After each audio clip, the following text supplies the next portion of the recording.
గం గణపతయే నమః. దుం దుర్గాయై నమః. ద్రాం దత్తాత్రేయాయ నమః. శరబిందు సమాకారే పరబ్రహ్మస్వరూపిణి వాసరాపీఠనిలయే సరస్వతీ నమోస్తుతే. ఓం గం గణపతయే నమః. దుం దుర్గాయై నమః. ద్రాం దత్తాత్రేయాయ నమః. మారుతి అనుగ్రహం ప్రారంభ. మార్చి 22, 2026. ఈరోజు చవితి, శుక్లపక్షంలో ఉన్నాం. పరాభవనామ సంవత్సరంలో ఉన్నాం మనం. ఉత్తరాయణం, శుక్లపక్షం, చైత్రమాసం. అయితే ఈ పరాభవనామ సంవత్సరంలో ఈరోజు చవితి, అందులోనూ ఆదివారం. కొన్ని సంకల్పాలు వెంటనే సిద్ధిస్తాయి. ఏ విధంగా అంటే కొన్ని సంకల్పాలు వెంటనే కోరికని నెరవేరుస్తాయి. మీరు ప్రతిరోజు చేసే దీపారాధన ఎంతో గొప్ప ఫలితాన్ని మీకు ప్రసాదిస్తుంది. అట్టి ప్రాయశ్చిత్తమే ఇవాళ మీరు చేస్తున్నారు. కొన్ని దీపారాధనలు మనం ఏదైతే కోరుకొని దీపారాధన చేస్తామో వెంటనే ఫలితాన్ని ఇస్తుంది. మీరు చూసుకోండి, కన్ఫామ్గా చెప్తున్నాను. కొన్ని దీపారాధనలు మీ కోరిక తీరుస్తాయి. 1, 2, 3 ఇలా చేయగా మీ కోరిక సిద్ధిస్తుంది. ఈ రోజున జాగ్రత్తగా వినండి. ఇవాళ ఎర్ర ఒత్తి తీసుకోండి. ఎరుపు రంగు వస్త్రము కట్ చేసి ఒత్తిలాగా చేయండి. ఎర్ర ఒత్తి తీసుకోండి.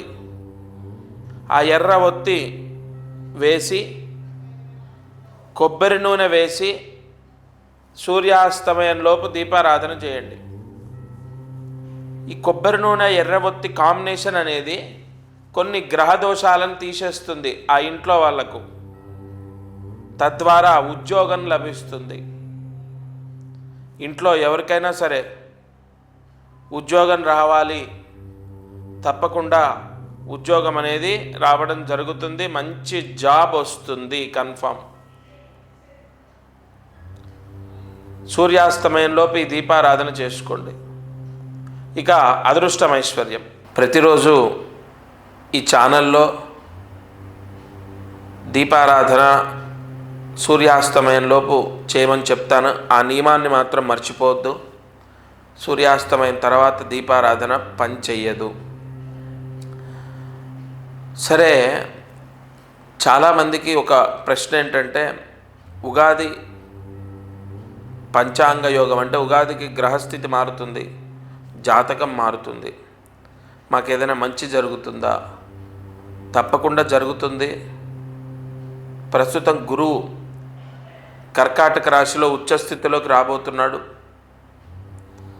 తప్పనిసరిగా చాలామందికి మంచి జరగబోతోంది. ఎంతో కాలంగా అంటే పోయిన సంవత్సరం లేదా 2 ఏళ్ల క్రితం, 3 ఏళ్ల క్రితం నా దగ్గరికి వచ్చి కలిసిన వాళ్ళకు కూడా నేను ఒకటే చెప్తున్నాను, మీరు తప్పకుండా మళ్ళీ ఒకసారి కలవండి. ఒకవేళ రాలేకపోతే ఫోన్లో మాట్లాడండి. ఎందుకంటే 12 సంవత్సరాల తర్వాత గురువు ఉచ్చస్థితిలోకి వస్తున్నాడు. మీ జాతకంలో గురువు ఏ స్థానంలో ఉన్నాడో దాన్ని బట్టి మీకు విపరీతంగా కలిసి వస్తుంది. మీ కష్టాలు, సమస్యలన్నీ పోతాయి. చాలామంది వచ్చి కలుస్తున్నారు, కొంతమంది రాలేక ఫోన్లో కూడా. ఎందుకంటే ఇప్పుడు ఎండలు లేదా దూర ప్రాంత ప్రయాణాలు ఇదివరకులాగా లేదు పరిస్థితి. ఓపికలు లేవు. ఎంతో దూరం నుంచి రావాలంటే కష్టం. కాబట్టి ఈ గురువు పుష్కర యోగిని అంటే ఎప్పుడైనా గుర్తుపెట్టుకోండి, పుష్కర నవాంశ యోగం అంటారు దీన్ని. ప్రతి రాశిలో కూడా గురువు ఉచ్చస్థితిలో ఉండడు. 12 రాశుల్లో కేవలం ఒకే రాశిలో ఉచ్చస్థితిలో ఉంటాడు ఆయన. ఆ గురుగ్రహము 12 సంవత్సరాల తర్వాత కర్కాటక రాశిలోకి రాబోతున్నాడు. దానివల్ల ఏంటి, మాకు జాతకం మారేదేంటి? ఖచ్చితంగా మారుతుంది. ఎందుకంటే ధనకారకుడు గురువు, విద్యాకారకుడు గురువు, వివాహకారకుడు గురువు, గృహకారకుడు గురువు. అన్ని ఆధిపత్యాలు ఆయన చేతిలోనే ఉన్నాయి. అందులో ఈ ఉగాదికి రాజు గురువయ్యాడు.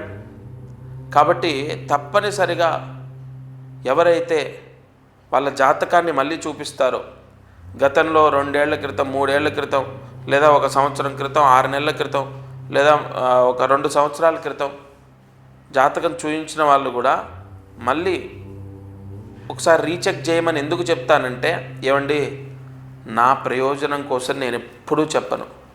ఇది దత్తక్షేత్రం, దత్తపీఠంలో కూర్చొని మాట్లాడుతున్నా. ఏది చెప్పినా అది 100% ఖచ్చితంగా మీ మంచికే. ఒకరిద్దరికి ఆలస్యం అవ్వచ్చు ఫలితం, కానీ నా దగ్గరికి వచ్చిన చాలామందికి వాళ్ళ కష్టాలు తీరుతున్నాయి. ఎలా చెప్తున్నాను, ఏ బలంతో చెప్తున్నాను? వాళ్ళ జాతకంలో గురువు శని లగ్నం ఏంటి, గురువు శనుల యొక్క బలం ఎలా ఉంది అన్నది చూసుకొనే. శని చెడు చేస్తాడు, గురువు మంచి చేస్తాడు. ఇప్పుడు గురువుకి విపరీతమైన ఆధిపత్యాలు వచ్చాయి, గురువుకి విపరీతమైన బలాలు వచ్చాయి. మీకు అర్థమయ్యేటట్టు చెప్పాలంటే, చాలా మంచివాడు, మన దేశాన్ని పరిపాలించే వ్యక్తి అయ్యాడు అనుకోండి, మన దేశానికి లోటు ఉండదు. అలాగే ప్రజలందరినీ కాపాడడానికి గురుగ్రహానికి ఆధిపత్యాలు వచ్చాయి ఈసారి, అందులో ఉచ్చ స్థితిలో ఉన్నాడు. కాబట్టి తప్పకుండా మీరందరూ కూడా రోజు ఈ ఛానల్లో ఎన్నో దీపారాధనలు చేస్తున్నారు, ఎన్నో మంత్రాలు చదువుకుంటున్నారు. అయినప్పటికీ కూడా నేను దీపారాధన చేసి మంత్రాలు చదువుకుంటే మీ కష్టాలు తీరిపోయాయి అంటే మీరేం నా దగ్గర రావక్కర్లే, జాతకం చూయించక్కర్లే. కానీ కొన్ని దోషాలు ఎలా ఉంటాయంటే, వాళ్ళ వ్యక్తిగత జాతకంలో గురువు ఉన్న యోగాన్ని బట్టే వాళ్ళు పరిహారం చేసుకోవాలి.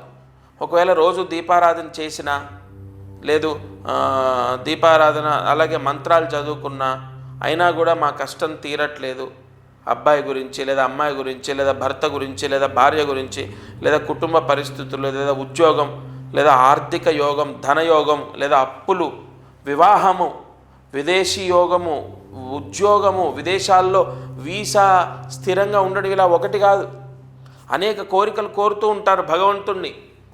పిల్లల పెళ్ళిళ్ళని, పిల్లల చదువులని, చెప్పిన మాట వినాలని, వాళ్ళ జీవితాలేంటి, నాకేం కలిసి రావట్లే, నాకు డబ్బు రావట్లే, చేతిలో డబ్బు నిలబడట్లే, ఉద్యోగం, వ్యాపారం, ఇలా అనేక కోరికలు. ఈ దీపారాధన చేస్తున్నప్పటికీ లేదా ప్రతిరోజు మంత్రం చదువుకుంటున్నప్పటికీ మన కష్టాలు తీరకపోతే అప్పుడు మీరు మీ జాతకాన్ని చూపించండి, డైరెక్ట్ వచ్చి కలవండి, లేదా ఫోన్లో మీరు మీ జాతకాన్ని నాకు ఇవ్వండి. ఇంకొకటి, ఎవరో నేనేదో జాతకం రాసేసి ఇక్కడ ఉన్న బ్రాహ్మణులతోనో శిష్యులతోనో మాట్లాడిచ్చేది ఉండదు, నేనే స్వయంగా మీతో మాట్లాడతాను. ఇక్కడ ఇది చాలా ముఖ్యమైన పాయింట్. ఎందుకంటే ఏ వ్యక్తి అయితే తన బాధ చెప్తున్నాడో స్వయంగా గురువు వినాలి, గురువు స్వయంగా జాతకం రాయాలి, అప్పుడే ఖచ్చితమైన పరిష్కారం ఆ భగవంతుడు ప్రసాదిస్తాడు. ప్రతిరోజు దత్త మహామంత్రాన్ని ఉపాసన చేస్తున్నాను కాబట్టి నేనే స్వయంగా మీతో మాట్లాడి దానికి ఏ సమస్య ఉంది, దానికి ఏ పరిహారం చేసుకోవాలన్న ప్రాయశ్చిత్తాలు ఎన్నో ఉంటాయి. నాగశాస్త్రంలో, పరాశర జ్యోతిష్య శాస్త్రంలో ఎన్నో అద్భుతమైన పరిహారాలు ఉన్నాయి. గురువుని ఆధారంగా తీసుకొని ఆ పరిహారాలు మీకు చెప్తాను, మీరు ఆచరించండి, తప్పకుండా శుభం జరుగుతుంది. ఈరోజు కార్యసిద్ధి మంత్రాన్ని జాగ్రత్తగా రాసుకోండి. ఓం శం అచింత్యాశక్తయే నమః. ఓం శం అచింత్యాశక్తయే నమః. ఓం శం అచింత్యాశక్తయే నమః.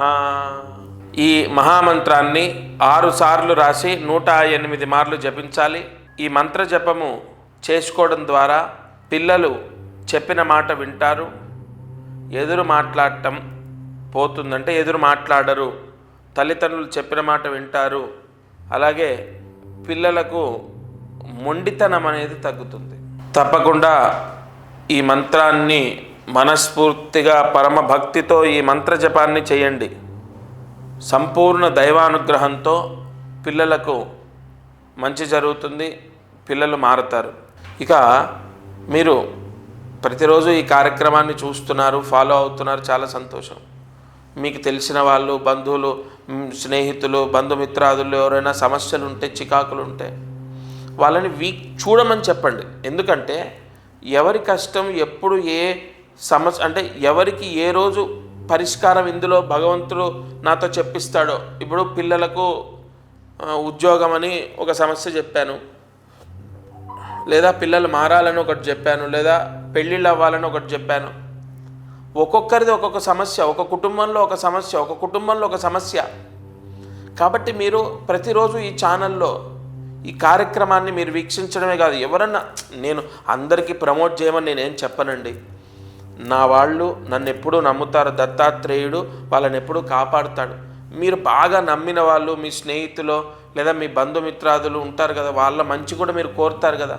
కాబట్టి వాళ్ళని చూడమనండి. కొన్ని విన్నా చూసినా పుణ్యమే. వాళ్ళు చూస్తే ఏమో వాళ్ళ సమస్య ఏదో ఒకరోజు నా నోట వాళ్ళ సమస్యకు పరిష్కారం భగవంతుడు దత్తాత్రేయుడు చెప్పించవచ్చు కదా.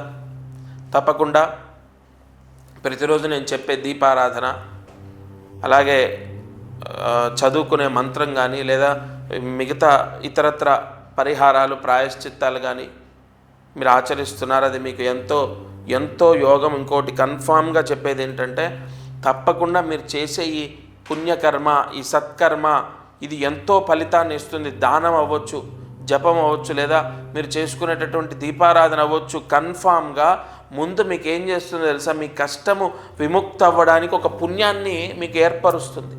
ఆ ఇంట్లో ఒక పాజిటివ్ ఫలితం వస్తుంది. అది అద్దిల్లు కానీ సొంతిల్లు కానీ పూర్తిగా కర్మదోషాన్ని జయించి, కర్మదోషం కర్మపీడ తొలగిపోయి ఒక పాజిటివ్ ఫలితం అనేది స్టార్ట్ అవుతుంది. తప్పకుండా ప్రతిరోజు ఈ కార్యక్రమాన్ని మీరు చేస్తున్నారంటే కన్ఫామ్గా మీకు పరిపూర్ణ దత్తానుగ్రహం ఉంది కాబట్టే చేస్తున్నారు. నేను ఎన్నోసార్లు నేను ప్రశ్న వేసుకుంటే ఎన్నోసార్లు సమాధానం చెప్పాడు దత్తాత్రేయుడు. ఈ కార్యక్రమం అనేది కన్ఫామ్గా దత్త సంకల్పం. ప్రతిరోజు వీక్షించండి, ఇందులో నేను చెప్పిన పరిహారాలు ఆచరించండి, రక్షింపబడతారు. తప్పక మీకు తెలిసిన వాళ్ళకి ఏదైనా కష్టం ఉంది అన్నా కూడా ఈ కార్యక్రమాన్ని చూడమని చెప్పండి. ఇది ఇవాల్టి మారుతి అనుగ్రహం కార్యక్రమం. దత్తార్పణమస్తు.